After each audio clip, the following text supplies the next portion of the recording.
These hungry children live in a place that is like a heap of dirt. On their slag heap means the place where they live is like a heap of dirt. These children wear skin peeped through by bones and specks of steel with mended glass. Means that they are so thin that it appears that their bones are coming peeping through the thin cover of their skin. They wore discarded specs, which are mended. The glasses of their specs look like pieces of broken bottles that are scattered on stones. The poet's frustration reaches its peak when he suggests that since the entire life of these children is restricted with their hazy slum, the beautiful scenic graphics in the map on their classroom walls should be blotted. The poet says that if their lives are restricted in this slum, then they should blot the maps in their classroom. With what? With slum pictures. They should hang over their pictures of slum, which are massive and scary like doom,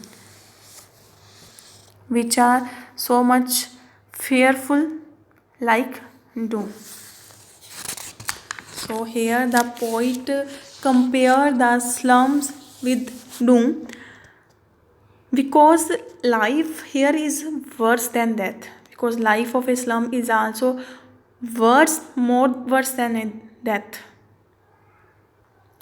Moving toward our seventh stanza. Unless governor, inspector, visitor, this map become their window and these windows that shut upon their lives like catacombs. Now the anger shown by the poet softens in this stanza, and he appeals to governor, inspector, and visitor to make efforts to improve the condition in the school. He urges them to work till the word map displayed in the classroom becomes the vision of the future of these children.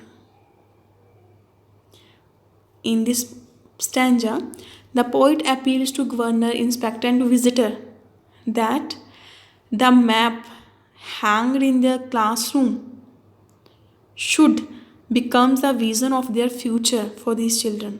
They should work till that time.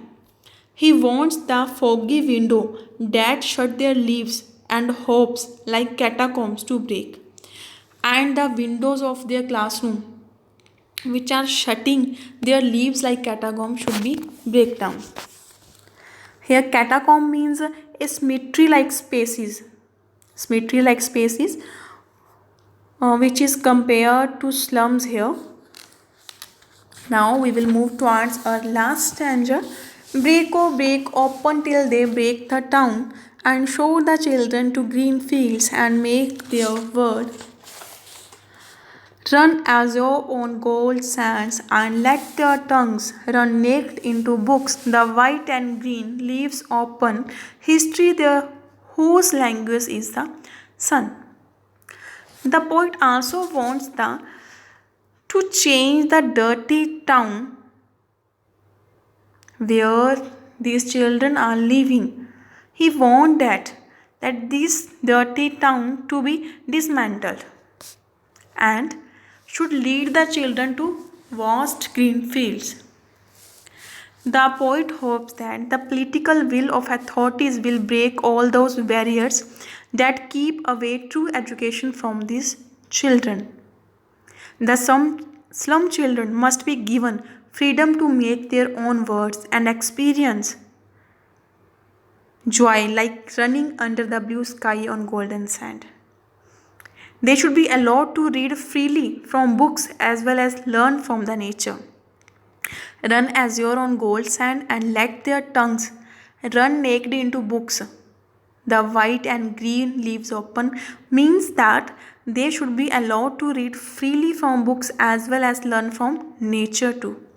The poet ends on this positive note because he believes that if these children are allowed to discover, then their creative genius will earn them a place in the history.